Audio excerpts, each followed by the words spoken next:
And we spent the next few weeks traveling through Nepal, and we would stop in different villages, and this beautiful boy ran up to me. He was about 5 years of age.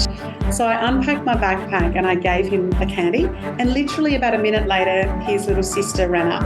And I was just about to give her a candy as well, but before I had a chance to, he bit half of his and he gave it to her. And then he sucked on his half, and he took it out of his mouth. He put it into his wrapper and he put it into his pocket. And I realised that he was so happy and he had so little, and I had so much, and I was so unhappy. And I made a decision in that moment that my work from there was going to be all about helping people find their passion, find happiness, find joy, and be more successful in whatever it is that they desire. Welcome to the Manage Self, Lead Others Leadership podcast with Nina Sunday for experienced and aspiring people managers. This show will help you explore ways to become a more intentional leader. Each episode, host Nina Sunday speaks with some of the brightest business minds on the planet who share a passion to elevate and transform team culture. Workplace culture hides in plain sight. Is yours flourishing? Join the movement to make your workplace a better place to work. Are you ready? Because it's time to manage self, lead others.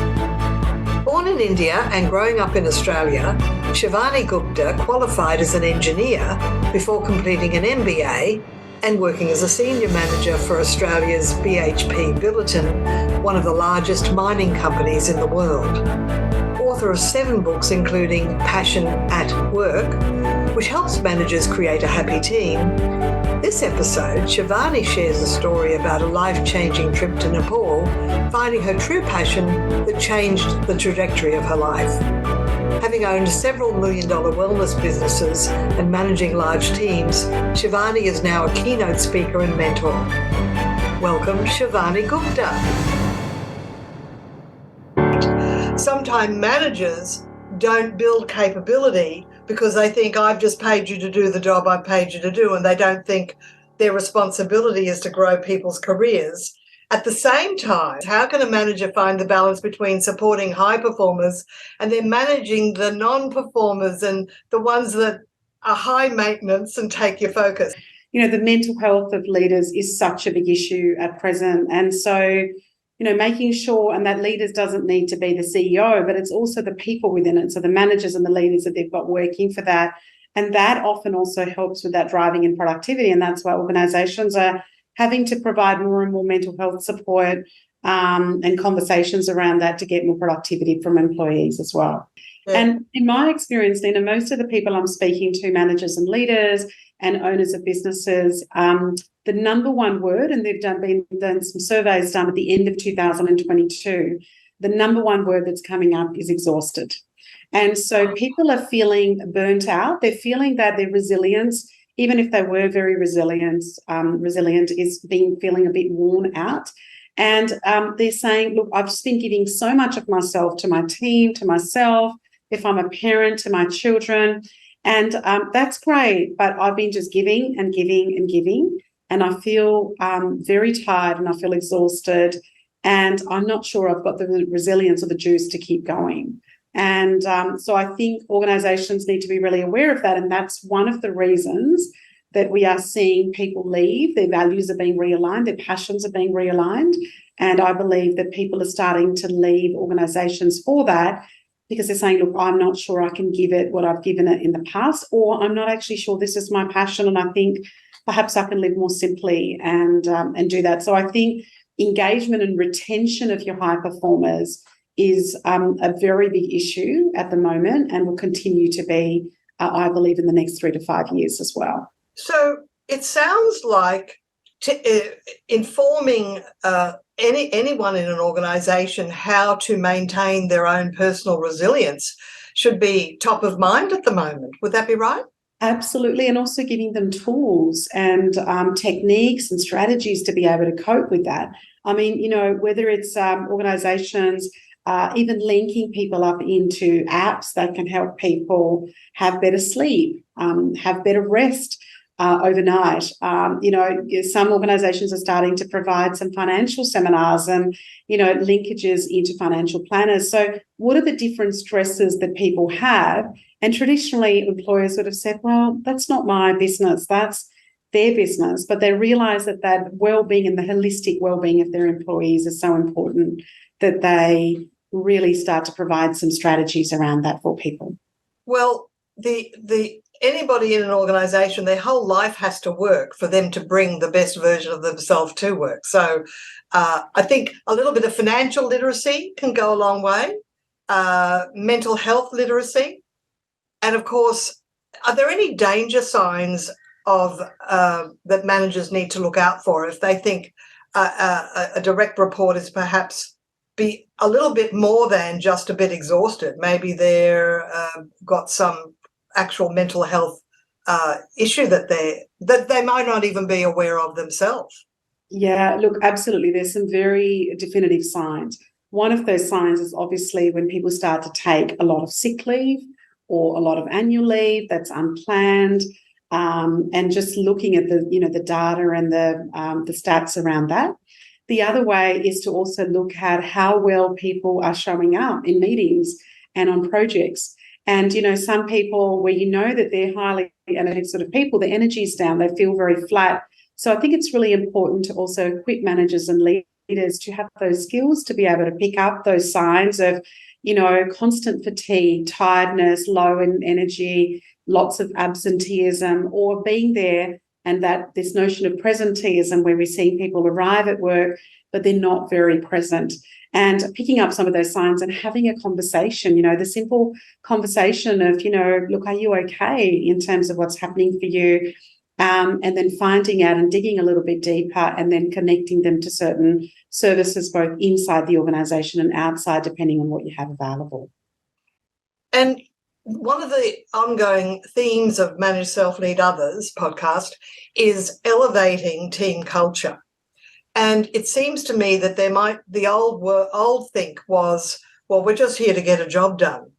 But actually, we're here to get a job done and demonstrate care and kindness and great interpersonal communication amongst all our fellow travellers. What's your thoughts on that?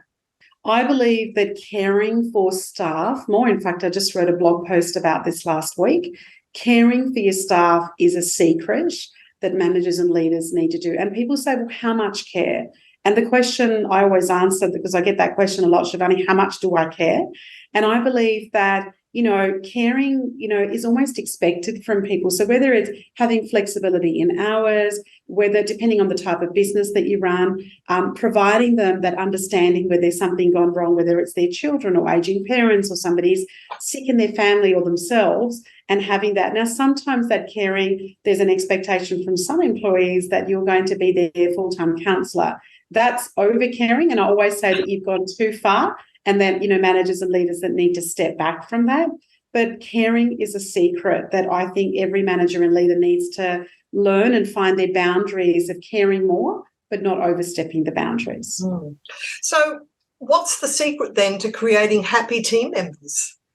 Well, there's a number of secrets. One of the things is to really start to understand what people's passions are. When global surveys have been done, Nina, one of the things that they found is that in survey after survey of hundreds of thousands of people show that 87% of people are dispassionate about their work. They don't really enjoy their work. Right. And so that's a very large part. And one of the expectations we have when we are managers and leaders and running businesses is that we expect that we've given them a job and we're paying them money and they need to be able to do their work. But if they're not really passionate about their work, then one of the roles we have as leaders and managers is to work out how to tap into their passions. And even though at the interview or in their CV, they said absolutely they were so passionate about this job, within 6 weeks, 6 months, it's very evident that perhaps they're not so passionate about it. And one of the skills I believe that leaders and managers need to have is to be able to say work may not be their number one passion, and that is actually okay. you have to work out where work sits, and I call it a hierarchy of passions. And so work might be number 3 out of the 7 areas of passions that I speak about. And that's okay. Say, for example, their family or their health might be their number 1 passion. The trick for managers and leaders is to work out how to tap in and know that it's okay for their work not to be their top passion. For example, one of the businesses that I ran, I had 3 key leaders that were basically my operations hands-on managers that were running, 95% plus of the operations. One of them, their family was number 1 passion. One of them work was their number 1 passion, and one of them health was their number 1 passion. Right. So rather than expect everybody, work is my number 1 passion, and rather than expect everybody to be like me, it was about saying, how do I feed their passions? So the one that did the family, she went to a 4-day week, and as a result of that, she stayed working for me for 7 years. And if I had forced her to work 5 days, then I would have lost her within the first 12 to 18 months. The person that was their health was their number 1 focus and their passion. I paid for their gym membership to the best gym that was available in the city. And I paid for that, which cost me about $900 a year. And we made that part of that. Rather than give that to everybody, I tried to really tap into their passions. And she loved the fact that she had a bit of flexibility to be able to really address and work on her number 1 passion, which then fed her into being more productive and a better manager in the business as well. Oh, that's a smart way to do it, Shivani. I'm very impressed by that one. How can we measure happiness? That's a very good question. So there's some very formal ways of measuring happiness. And so there's a lot of different places that you can find if you literally Googled, or you can send me an email and I can send you a link to a few things. There's a lot of ways to get a pulse survey. And really, a pulse survey to me is a little bit like you measure your pulse to see your heartbeat and make sure that you're alive. So pulse surveys can be very quick surveys that people can do within 1 to 3 minutes. It can be on apps. It can be a quick email that's sent out, and it can give the organisation a very quick pulse of how people are going in terms of their happiness. And you can measure happiness using those pulse surveys. The other way is a little bit more informally, and that is, for example, one great way is when you're starting every meeting is to find out how people are feeling.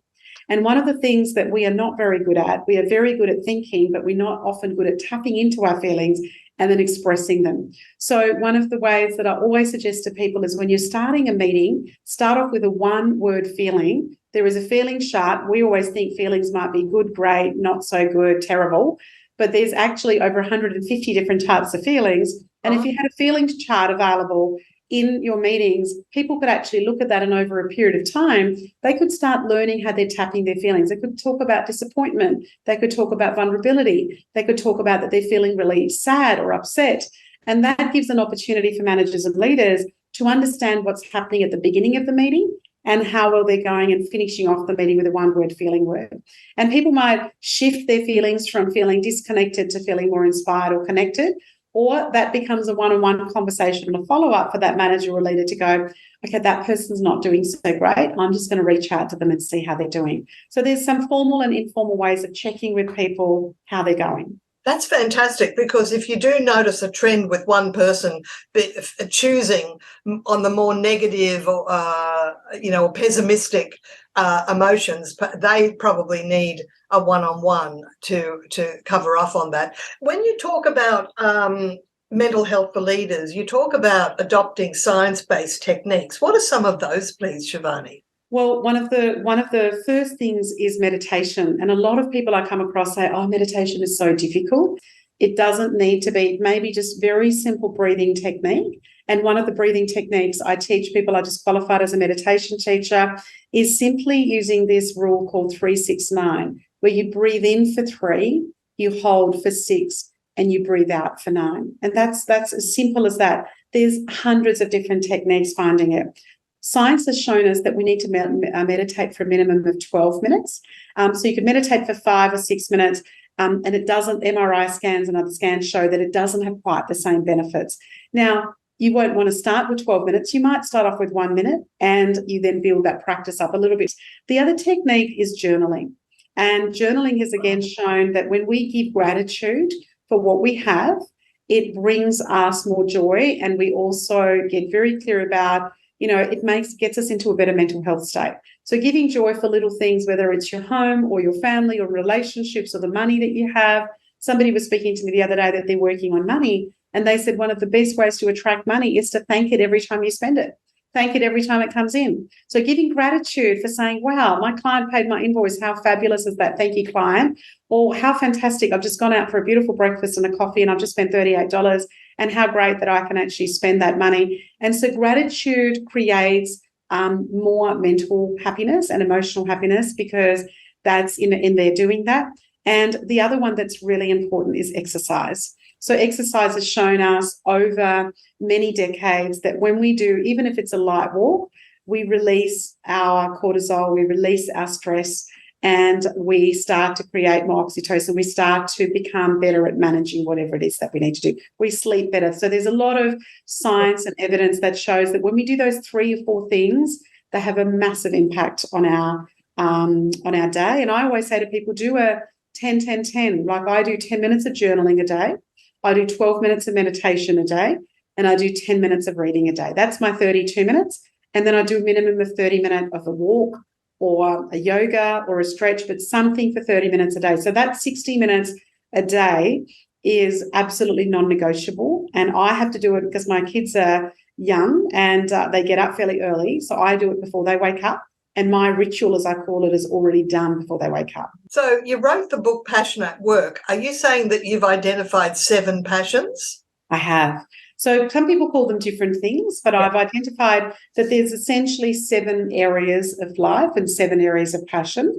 And again, you can interchange some of the words, but they are essentially your work, or if you're a business owner, that would be, your business. That is your family.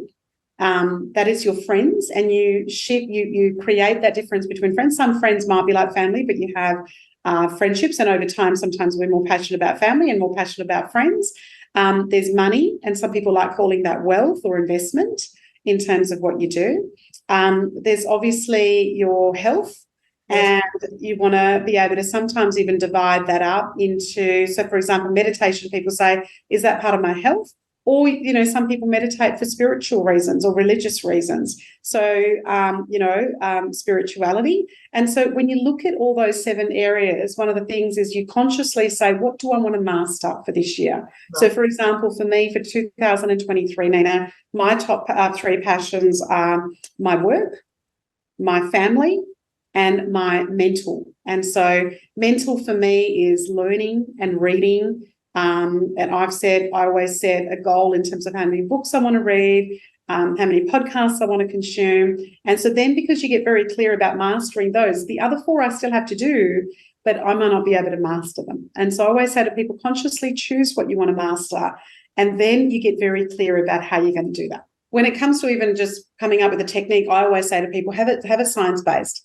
Do the little bit of research on it, talk to some people or refer to a book and say, hey, I've been reading this and I wanted to try this thing. And this, by the way, has been researched based on, 10,000 people from this. So when you give people some evidence rather than I've just thought of it, and I just thought it'd be a great spur of the moment, that helps. You are going to, despite how much information and research that you've done, you are always going to get people that are non-believers. It doesn't matter what technique. It doesn't have to be breathwork. It could actually be project management tool that you're putting into your business.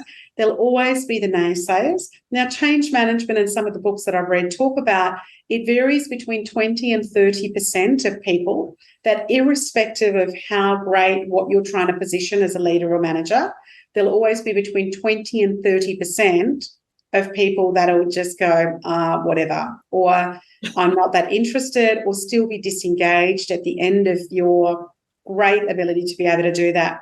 And it's really important as a leader not to keep focusing on that 20% of the people. It's really important as a leader to shift your energy towards the 80% of the people who get it, who get the vision, who want to make the difference, and who really want to implement some of the things that you're speaking about.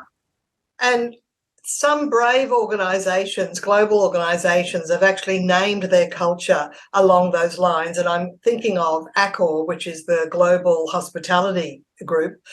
They've created what's called a heartist culture, as in heart. And it's as simple as just as you suggested at the start of every meeting, make sure you talk a little bit about your own personal life and there's an opportunity to chat. Not to waste time, but they consider it investing time to save time. That's such a I just think that's a beautiful way to do that. And also, I think it's also saying we recognise and see you as humans. You're not just here to do your little piece of work and then leave and be paid. People need more than that.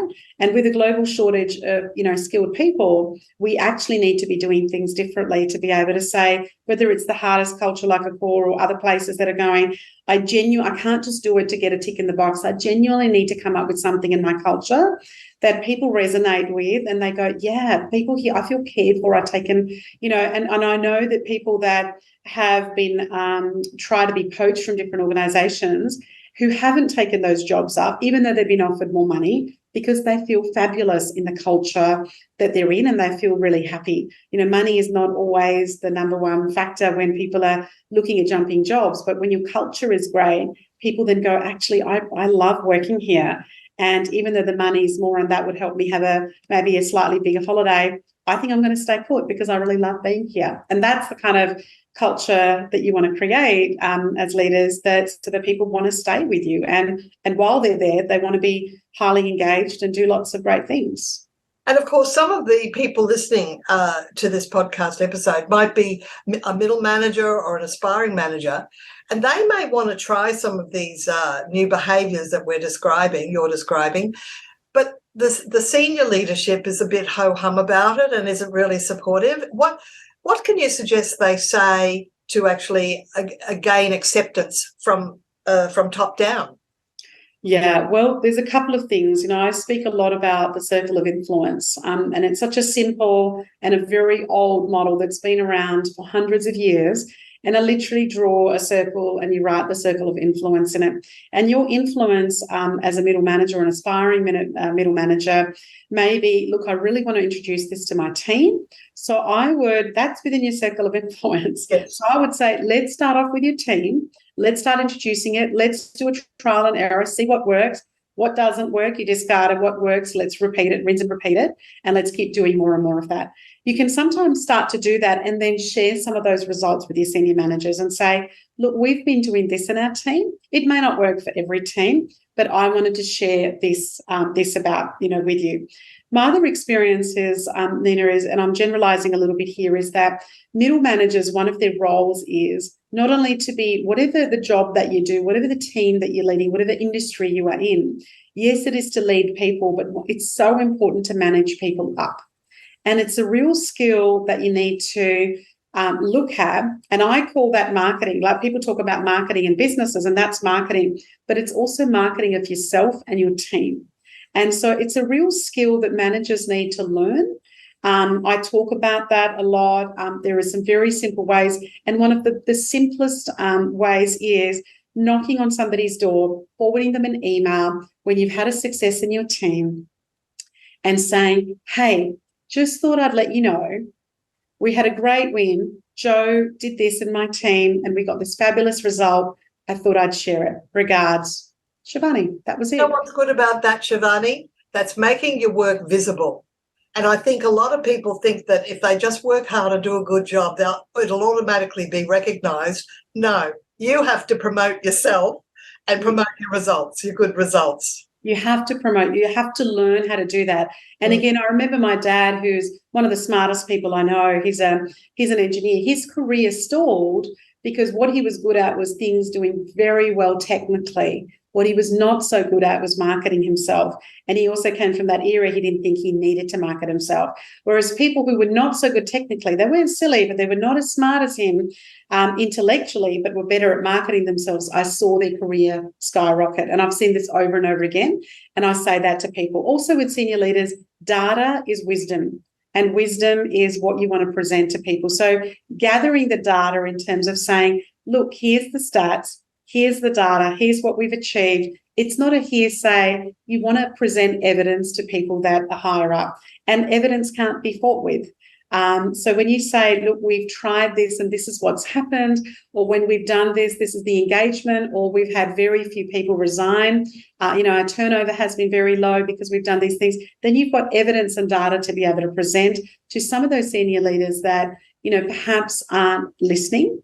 And the other thing is there's always one or two people, it might not be a direct report, but other senior leaders that you get along very well with and you have a natural rapport with, also utilising them as a sounding boards on different things and saying, look, I'm trying to get this through to my boss. I just wanted to run this idea by you. What do you think? Getting their feedback and then learning how to market that to your 1-up, to your 2-up, and to your senior leaders is a really key part of continuing to grow your career. Thanks, Shivani. And we're sort of coming to the close, and I've known you over many years because we're both in the state of Queensland, Australia. Tell us why you do what you do. My why is I really want to see businesses be really, really successful. I see so many businesses that fall apart with so much risk. I see so many people that are unhappy. And for me, Nina, my journey started when I grew up in India and I moved to Australia at the age of 11.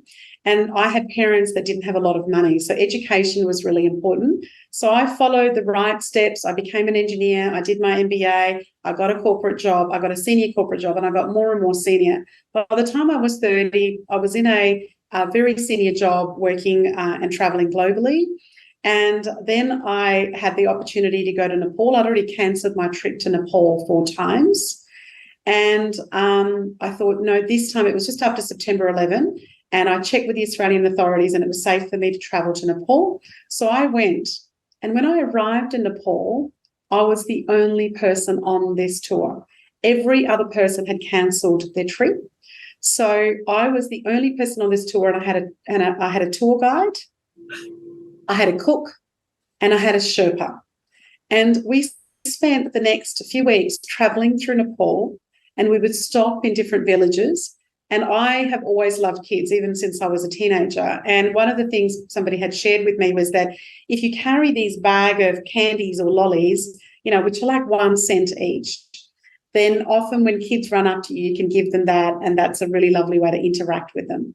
So I was carrying about 100 of these lollies in my backpack, and I would stop at different villages and little kids would run up to me and I would give them one of these candies and they would, wave at me and say hello and run off really, really gorgeously. One particular day we got to this village and we stopped and I was just resting under a tree and I was grabbing my drink bottle and this beautiful boy ran up to me. He was about 5 years of age, and if I close my eyes, I can always, always see his face. So beautiful, such brown skin and white teeth. And he was smiling at me, and I thought, oh, he knows that I'm a tourist, and he knows that I'm probably carrying a candy. So I unpacked my backpack and I gave him a candy, and literally about a minute later, his little sister ran up. I'm pretty sure it was his little sister because they had the same features. She was maybe 3.5. And I was just about to give her a candy as well. And I thought she's going to ask me for one. But before I had a chance to, he bit half of his and he gave it to her. Oh. And then he sucked on his half and he took it out of his mouth. He put it into his wrapper and he put it into his pocket. And Nina, I just sat there and I cried and I cried and I cried. And I realized that he was so happy and he had so little and I had so much and I was so unhappy. And I made a decision in that moment that my work from there was going to be all about helping people find their passion, find happiness, find joy, and be more successful in whatever it is that they desire. And within a week of coming back, I had quit my big corporate job.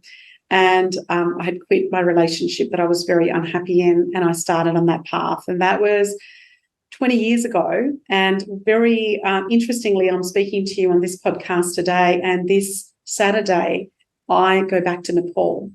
And I haven't been back for 20 years. So my husband and kids are really worried. They're like, so 20 years ago you went and you quit your job and you quit your relationship. What's going to happen now when you come back after this trip? And I'm going for a conference, but I'm going to go do some volunteer work there.